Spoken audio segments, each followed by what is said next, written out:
KKMD 613화 미 군사 전문지 디펜스 뉴스 번역.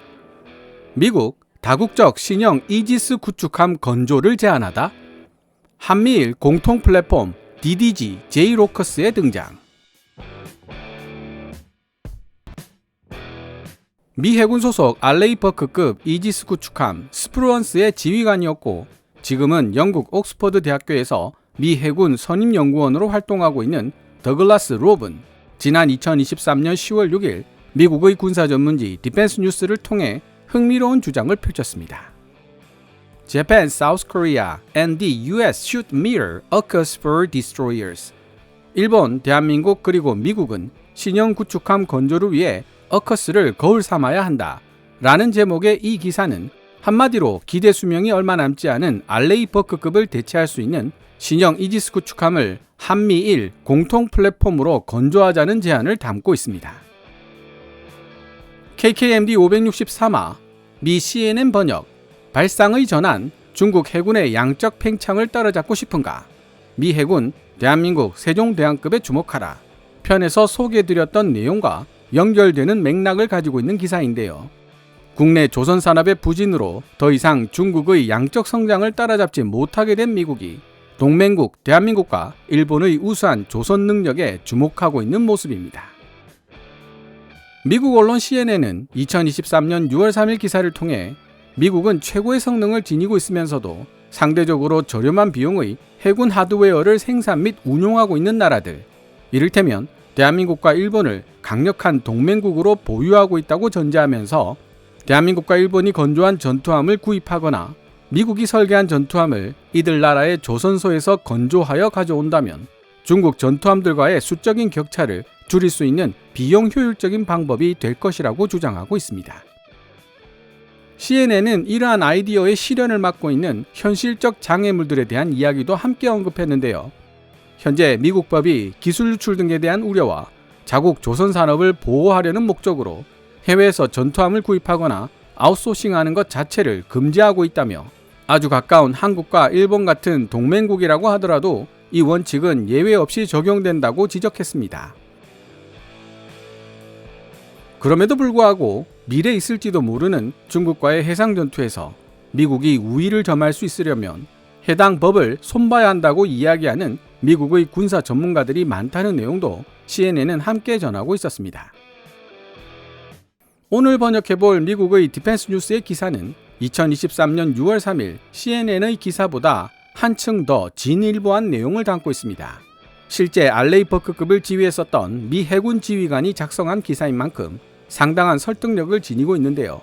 기사를 작성한 더글라스 로브는 호주, 영국, 미국의 앞글자를 딴 어커스처럼 일본, 대한민국, 미국의 머리글자를 딴 DDG 제이로커스라는 신형 다국적 이지스 유도미사일 구축함의 이름까지 생각해놓고 있습니다. 미국 언론에서 비슷한 이야기들이 자꾸 회자되는 것을 보면 더 이상 추론의 영역에 머무는 이야기가 아닌 것 같다는 생각이 듭니다. 일단 2023년 10월 6일 미국의 군사 전문지 디펜스 뉴스가 게재한 기사를 번역해 보도록 하겠습니다. 기사 원문은 노란색 글자로 표시됩니다. 지난달 대한민국, 일본 그리고 미국의 지도자들이 삼국 동반자 관계의 새로운 시대를 열기 위해 미국 워싱턴에 모였다.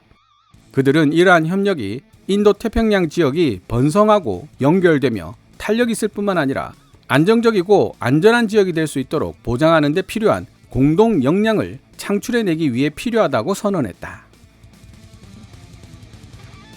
국력을 나타내는 도구로서 해군력은 잠재적인 침략자를 억제하고 바다에서 일어날 수 있는 분쟁에서 승리할 수 있을지를 예측하게 해주는 선험적 지표이기 때문에 매우 중요한 요소가 된다.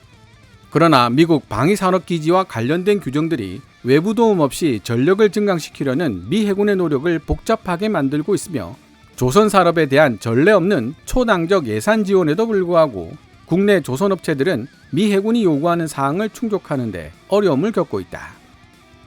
이러한 어려움들을 극복하기 위해서는 매우 야심찬 접근 방식이 필요하다.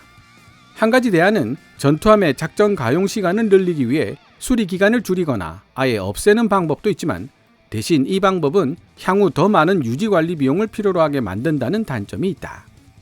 결과적으로 더 나은 해결 방안은 국내에서 전투함 건조를 계속하되 한미일 동맹의 집단적 강점을 활용하고 우리의 동맹국들이 보유하고 있는 생산 자원을 지렛대로 삼는 것이라고 할 수 있다. 따라서 논리적인 관점으로 봤을 때 한국, 일본 그리고 미국은 호주, 영국, 미국 간에 체결된 안보협정 어커스의 틀을 반영하여 신형 다국적 유도미사일 구축함 건조 프로그램을 시작하는 것이 타당한 결정일 것이다. 일본과 ROK로도 알려져 있는 대한민국에는 상업용 선박뿐만 아니라 해군 식별명칭 DDG로 알려진 이지스 탑재 유도미사일 구축함을 건조하는 조선산업이 번창하고 있는데 동맹국들이 건조한 DDG들은 필자가 미 해군에 재직할 당시 지휘했던 미국의 DDG 파생형들보다 훨씬 저렴한 비용으로도 운용이 가능하다. 지금까지 전해져 오던 상식의 틀을 뒤집고 오커스에 활용된 접근법을 생각해보자. 오커스를 통해 호주, 영국 그리고 미국 세 나라는 새로운 종류의 공격 잠수함 건조에 기여하게 된다. 영국 설계에 뿌리를 두고 세 나라의 기술을 통합시킨 핵추진 공격 잠수함 어커스는 호주와 영국 두 곳에서 건조될 예정이다. SSN 어커스는 궁극적으로 장비 운용의 상호 공통성을 높이고 세 나라 모두의 산업 기반을 지렛대 삼아 연합 전투 능력을 획기적으로 증가시킬 것으로 보인다. DDG J-로커스가 정상적으로 운용되려면 한미일 세 국가 모두 표준화된 선박 설계에 동의해야 한다. 그러나 한국과 일본이 보유하고 있는 현대적 구축함들은 이미 미국산 다기능 위상 배열 레이더 및 이지스 전투 시스템, 수직 발사대에서 발사되는 SM 시리즈 함대공 미사일뿐만 아니라 심지어 선체 형태마저 공유하고 있기 때문에 이 부분에 있어 이론적으로 논란이 될 만한 요소는 전혀 없다. 연합전투함 DDG J-로커스 건조 프로그램은 여러 가지 방법으로 구현될 수 있다. 1. 각 국가는 전투함 한 척을 동시에 독립적으로 건조할 수도 있고 2. 각 국가들은 전투함 건조의 다양한 단계에 전문적으로 참여할 수도 있으며 3. 조선업체들은 하나의 선체를 조립하기 위해 팀을 이루는 방식으로 함께 협력할 수도 있을 것이다. 어쨌든 한미일 DDG J-로커스의 공동 생산은 수많은 이점을 제공하는 동시에 전투 역량의 질적인 향상과 양적인 확대가 서로 배타적일 필요는 없다는 사실을 입증하고 있다. 첫째, DDG J-로커스는 국내 산업 기반 제약을 극복하고 미 해군이 보유한 함대 규모를 확장하는 데 큰 도움을 줄 것이다. 미 해군 구축함들 중에서 기대 수명이 얼마 남지 않은 구형 구축함이 2030년대 초부터 퇴역을 시작할 것이라는 점을 고려한다면 이 부분은 특히 중요한 의미를 지닌다. 미 해군의 수상 전투함 전력을 증강시켜야 한다는 절실한 요구가 존재하는 지금 미국에서 건조할 것인지 아니면 해외에서 건조할 것인지 여부가 문제가 아니라 미국 그리고 해외에서 어떤 방식으로 건조할 것인지 여부가 문제시되어야만 한다. 둘째, DDG J-로커스는 한미일 해군의 전술적 유연성을 향상시킬 것이다. 현역으로 활동하는 동안 필자는 일본 해상자위대 및 대한민국 해군의 전투함들과 함께 항해했던 경험이 있으며 그들이 가진 역량과 전문성을 증언할 수 있다. 그러나 한미일 세 나라가 공통 해상 플랫폼을 운용하게 된다면 훨씬 더 효과적으로 함께 훈련하고 싸울 수 있을 것이라는 사실에는 의심의 여지가 없다. 이는 또한 전투함의 수리, 보급 및 재정비의 효율성을 높여 자국에서 멀리 떨어진 대양에서 작전을 펼치는 함대의 지구력도 향상시킬 수 있게 될 것이다. 셋째, 역사적으로 중요한 국면을 맞이하고 있는 이 시기에 연합 해군을 창건하는 프로젝트는 한미일 3국 간 외교관계를 강화하고 장기간의 분쟁에서 승리하기 위해 필요한 사회적, 정치적 결속력을 구축할 수 있게 도와줄 것이다. 마지막으로 DDG J-로커스는 인도 태평양 지역의 영내 강대국들이 자유롭고 개방적인 해양 질서를 유지하겠다는 약속에 동참하고 있다는 분명한 지정학적 신호를 보내게 될 것이다. 핵추진 공격 잠수함 SSN 오커스와 마찬가지로 이지스 유도미사일 구축함 DDG J-로커스가 발신하는 전략적 메시지로부터 얻을 수 있는 이점은 해당 플랫폼이 지니고 있는 화력만큼이나 강력할 수 있다. 그러나 샴페인병을 뱃머리에 부딪혀 깨며 신형 구축함의 진수를 축하하는 행사를 열기 전에 먼저 해결해야만 하는 장애물들이 있다. 그러한 장애물들 중 하나가 바로 미국이 자랑에 맞지 않는 전투함 건조 역사인데, 덕분에 미 해군이 사용할 전투함을 해외에서 조달하는 것에 반감을 보이는 사회적 분위기가 강하다. 대단히 애국심 넘치는 태도이기는 하지만 다른 나라들은 전투함 설계와 건조를 해외 업체들에게 아웃소싱하고 있으며, 미국 역시 곧 출시될 컨스텔레이션급 호위함의 설계와 건조를 이탈리아 업체 핀칸티에리에게 맡긴 바 있다. 두 번째 논란은 수출 통제, 공급 제한, 그리고 정보 공유를 규율하고 있는 미국의 법 조항들이 전투함 외주 작업을 제대로 시작해보기도 전에 일찌감치 좌초시켜버릴 것이라는 주장이다. 그러나 우리가 현재 한국과 일본이 운영 중인 이지스 구축함에 중요 장비를 공급했던 것처럼 집단적 보상이 다소간의 위험을 정당화시킬 수 있는 경우 민감한 기술의 해외 군사 판매를 허용하고 있다. 게다가 우리는 이전에도 F-35 합동 타격 전투기 및 나토 시스페로우 미사일과 같은 공통 플랫폼을 구축하기 위해 우호적인 군사 컨소시엄들과 협력했던 경험을 가지고 있다. 중요한 것은 어커스가 이러한 문제를 해결하고 있다는 데 있으며, 어커스에 활용된 외교적, 입법적, 프로그램적 해결책들이 DDG 제이로커스에도 마찬가지로 적용될 수 있다는 점이다.